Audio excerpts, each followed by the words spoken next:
Ciertamente, hablar de la gastronomía es hablar de la cultura y hablar de la permeabilidad cultural, porque si hay algo cierto es que la cultura sefaradí se permeó a lo largo de 14 siglos, primero con perdón, primero con bizantinos en España, después visigodos, después musulmanes y Mm, posteriormente la expulsión, que es propiamente cuando el elemento sefardí toma nacimiento como tal, porque antes era judío, judío español.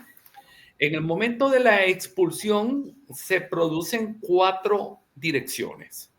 Una dirección hacia el sur, que es la cocina magrebina, con unas características bien marcadas, algunos elementos bien propios, como son el pilaf, el arroz, el trigo, la menta y el limón, que no puede faltar a la hora de una preparación sefaradí magrebina. La otra era balcánica Estambul, la cual agarró los elementos de la cocina balcánica y turca y es, podríamos decir, la que a mí más me gusta. De hecho, cuando yo viví en Bulgaria, yo compré este recetario, el cual es prácticamente que un libro de cabecera mío.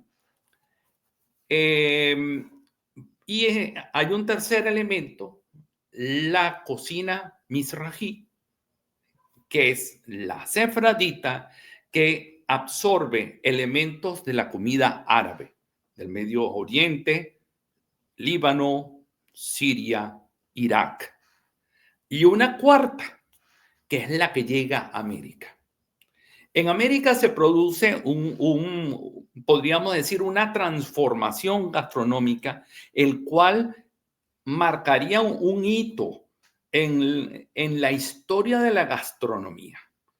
A Europa llegará nuevos elementos, los cuales cambiaría incluso la comida sefardí. ¿Cuáles son esos elementos?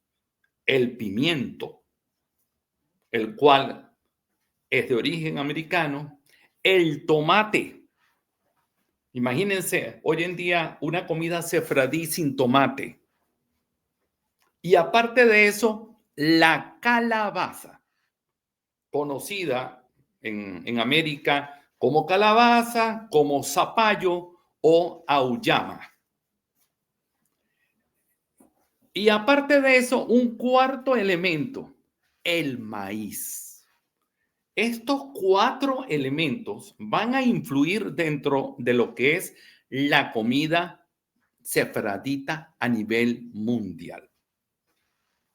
De la calabaza, y ya estoy hablando de América, podríamos decir, la calabaza se convierte en el alimento emblemático de los judíos de Livorno, de Italia.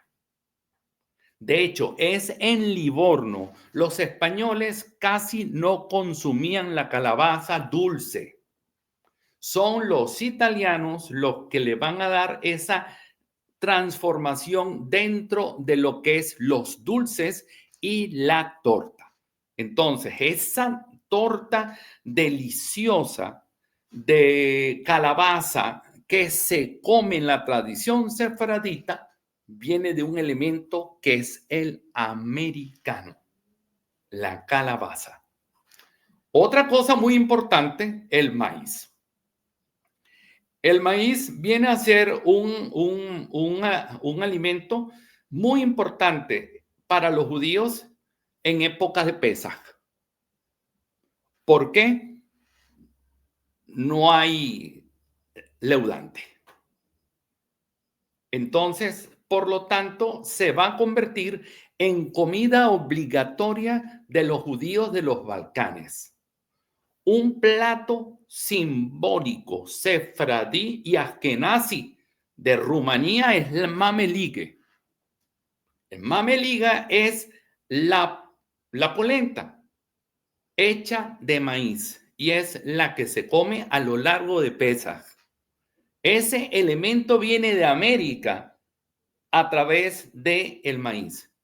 Y los búlgaros lo van a consumir bajo el nombre de kosunak.